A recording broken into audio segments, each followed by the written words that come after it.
Okay, my friend. Lunchbox Batman 100 sub contest.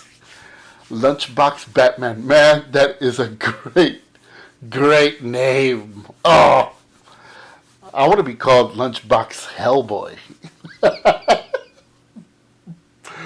Oh, okay, my friend. My Canadian friend. Lunchbox Batman. You know, I didn't really discover you. discover. uh, I just subbed to you maybe like about a couple weeks ago, maybe 3 weeks ago, maybe a month ago. I didn't know about your show until somebody had mentioned you. I forget which other YouTuber. And he goes, "Oh, well, he's having a contest, blah, blah, this, that." Yeah. So I clicked on your stuff, and hey, man, I love your videos. I love your videos.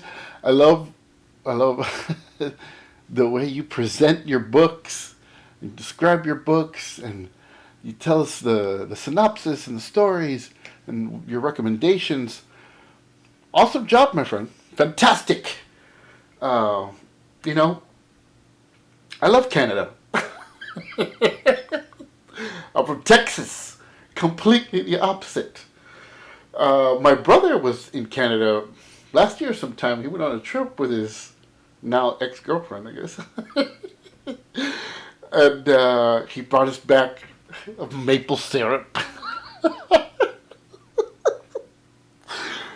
coffee cups with chocolate and stuff. So very, kind of stereotypical. Sorry. But I would love to go visit Canada. I would love to go visit Montreal. There's this group of chefs, or this couple of chefs, that they own this place called Joe Beef. Anthony Bourdain, in his show Parts Unknown, he had interviewed them, and I want to go experience that French cuisine, and the cooking and the camaraderie in that place. I got a book of theirs, elegantly named Joe Beef, and I couldn't find that book here in town or in the United States. I had to get it from Canada. I should have put it here. Anyway, I would love to go eat that in that place. Anyway, I'm going off a tangent. So, my friend, congratulations on your over 100 subs. I want 100 subs, but the sandwich kind. Just played. Anyway, so your 100 sub contest. So 18 plus. Yes. I haven't been 18 in a while, but yes, I'm 18 plus. Sub to you, yes, of course. Lunchbox Batman. Number 3. Favorite comic book character and why? Well, I'm going to give you 2. I love Spider-Man. I love Spider-Man. My friend, since I was just a wee lad, 3 to 5 years old, because of the cartoons and because of the comics, more the cartoons and the TV shows and things like that. Later on in my life, that's when I got into the comics and things. Spider-Man, because he's the everyday guy. He's the guy who's his old person. He's the guy who's shy. He's the guy, the blue collar worker. He's the guy who can't get a date, can't make the rent. He's trying to take care of his poor aunt, and all the while, trying to make things right, trying to do the right thing. And in Spider-Man, he's just such a great character, and he's versatile, and he goes through all sorts of different types of stories and genres, and he's just got this beautiful universal appeal, and that you put him in any type of situation, and he'll always have a great story. So yeah, Spidey. And I said in my first video a long time ago, in my first comic book haul video, it'll always be Spidey. It'll always be Spidey for me. But today, it's Spidey, and my second favorite is Hellboy. Love Hellboy. I love Hellboy. Hellboy, Mike Mignola, and the different people who have done stories about Hellboy. Hellboy is a very interesting character.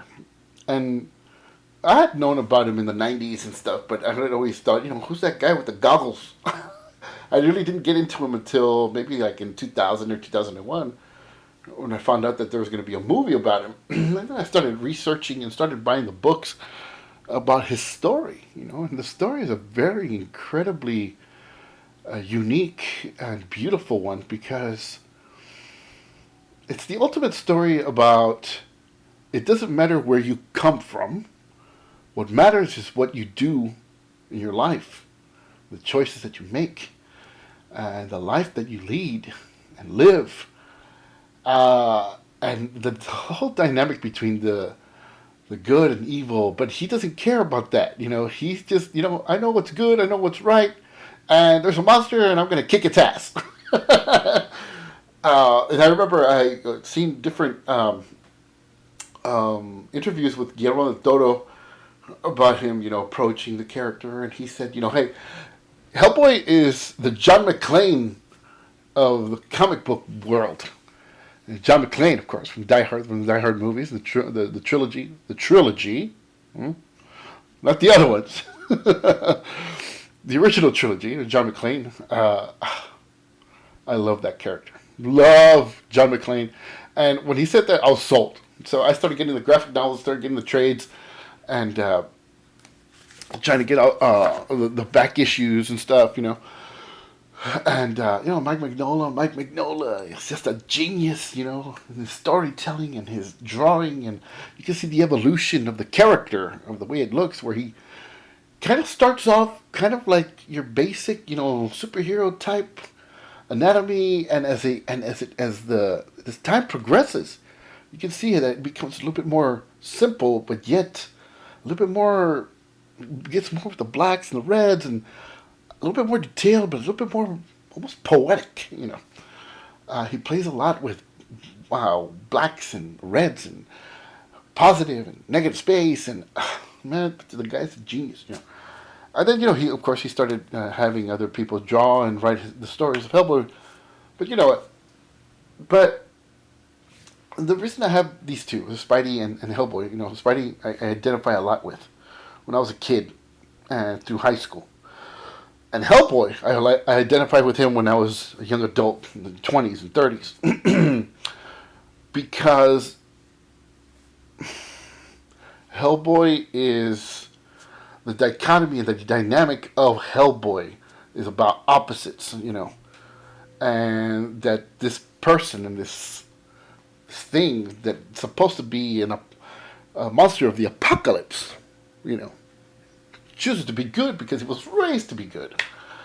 Raised by a chaplain, a Catholic priest, and the way he looks up to his father, and fantastic. The whole dynamic about good versus evil, and how you go about it, and in the end you say, you know what, I'm just gonna be me, and I choose this, and I'm gonna move forward, and come hell or high water, that's what you say. I'm going to be me, and whatever comes in my way, I'm going to knock the crap out of it. Boom, boom, boom. But I love Hellboy. I love Hellboy. So those are the two characters that I love so much. What else? Okay, story, comic, or novel that affected you the most. I love to read, my friend. I love to read books. I love to read all sorts of things, not just comics and stuff,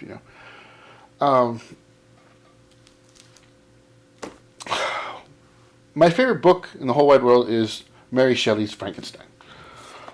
I have a copy of it somewhere, but anyway, this is a book I picked up. I think it was in Dallas or Fort Worth. Bought this book in a funny little bookstore. Very cool, very little eccentric type little bookstore. Anyway, Mary Shelley's Frankenstein affected me so much. There was a book that I couldn't put down. It was a book that I read I don't know, I just couple of days, but it was just something that I couldn't put down. I reread and read and read and read. And the fact that it was, and I don't mean to sound sexist or anything, that it was written by a woman, right? And the main characters are dudes, guys, Dr. Frankenstein, the creation, and of course Elizabeth, but it's a series of letters based on the points of view of the different characters. We can all relate to these different characters. Dr. Frankenstein has an ambition to find what makes life, his ambition that drove him mad and drove him to create the monster, the creation, which, in the movies and stuff, they call it Frankenstein, they call him Frankenstein or whatever, but in the actual book, he's called the creation.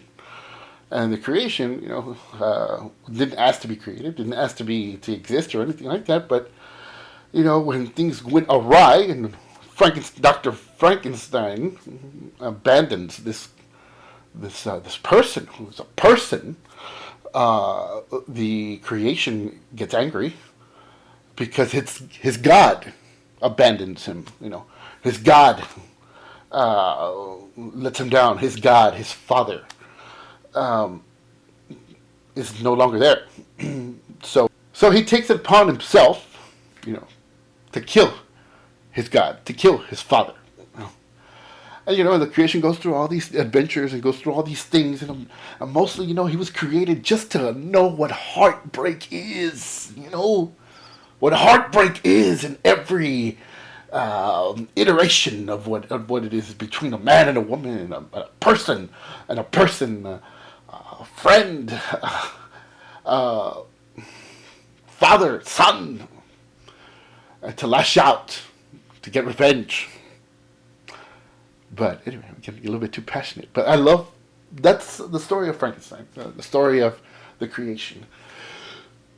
That affected me the most because at times, when you're growing up as a teenager and, you talk, the different people, you always are hard on yourself because of the way you are, the way you look, the way you come, the way where you come from, all of these things. And you ask yourself, why? Why can't I be like that? Why can't I be like this or whatever? But in the end, when a man becomes wiser, he grows, accepts himself for who he is and where he comes from, and becomes proud of where he comes from, things get better. Things always get better. Anyway, so that I know this is the comic, the graphic novel, the trade paperback of the comic, which has almost nothing to do with the book, the story. But that's the book that affected me the most. That and the story called The Monkey's Paw. The story written probably like in the 1800s, I guess. I'm not sure. Early 1900s. But that's a whole other story. And I'll talk about that later. But anyway, Mary Shelley's Frankenstein affected me the most throughout my life. And I love it. Okay. Strangest graphic novel I own. Okay. It's this one. Amazing Spider-Man. Hooky! This one, the awesome mind and artistry of Mr. Bernie Wrightson did this one. I own like 2 or 3 copies of this because every time I see it, I have to get it. It's beautiful in its strangeness, in its grossness. And it's like, what the hell? The first time I encountered this book, I think it was like in 3rd or 4th grade. And this kid in my class had it. And I begged him if I could read it, and he let me read it. And I read it so much that I said, you know what, I want to buy it. Can I buy it from you? And it was kind of in pretty bad shape. But, at the time, I didn't care about that. When I was a little kid, I wanted the story, I wanted the book. and he sold it to me for $4, and I have that in a box somewhere. I still have it. But the story is incredibly strange because you don't see Peter Parker in this book. You just see Spidey, you know. And Bernie Wrightson, his pencils and his colors and everything, it's just amazing. And every panel looks like a painting, like a masterpiece, So we find Peter or Spidey, trying to break up somebody getting robbed and stuff, and he encounters this little girl or this young lady who needs help because there's this thing in another dimension, and she needs his help. Which to me is like, why pick Parker? Why pick him or why anything? Anyway, I like, where's Peter right there? Where's Peter right there? Sorry for the focus. There you go. And so, she takes him along on this adventure, and they go through these doors, and they go through different dimensions and stuff. And it's just a trip, man. It's like, this isn't supposed to be a Spider-Man story, but it is. It is, and and Spidey / Peter, his wit and his sarcasm and the way he is, it's, of course, Spidey. I like this part right here where he hits something and he goes through another. The little girl gives a rip in space and time, and he falls through, and he falls on a big pillow. And he's surrounded by girls. He goes, what do I smell? Perfume? And he's surrounded by all these girls. And so then they take off again and they go to another dimension. So they ultimately find, oh yeah, check this out. This is cool. This is weird. Look at that. And they get on this boat and they find this monster. And this monster is like a cockroach. So Peter goes, no problem. Spidey goes, no problem. So he catches it. And then another monster comes out of it. Gross. So it happens like that all the time. He catches it. He tries to kill it. And then another monster comes out of it. And, you could tell it's Bernie Wrightson and his awesome art, And Peter tries to catch it and stuff. And then he catches it on the boat. And then another thing comes out, starts to talk. And see, it's coming out of that thing that he just cut. It's weird. And grows arms on arms. And look at that. Yeah, awesome and weird. And that's the thing. And then he kills that guy, and then turns into a pile of I don't know what. And then another monster comes out. So anyway, but this the straight. Here's look at this. Look at that. That's like the strangest graphic novel I own, and but it's pure fun, as Spidey at his best, You put him in any situation, and he will do his damnedest to get out of it or to fight, to persevere, move forward. Look at this one. When I see you in hell. To the dragon, there's Spidey right there with a shield that he made out of his webs. Awesome. So, finally they beat it and stuff, and look at that. Bernie Wrightson. Damn. But, so good. Anyway, highly recommend it. For anybody out there who wants to read something cool and weird and strange. Hooky by Bernie Wrightson. A Marvel graphic novel. I'm not sure when it was made. I got that first one back in the 80s, when I was a kid. But anyway, my friend, Lunchbox Batman. Yeah! There it is. I hope I win. Like those Valiant books. My friend, continued success. Hopefully one day I can go to Canada. You can show me around the comic shops. We could go to Joe Beef and eat. Awesome. Thanks for putting on this contest. It was fun, and take it easy, my friend. See you on the flip flop.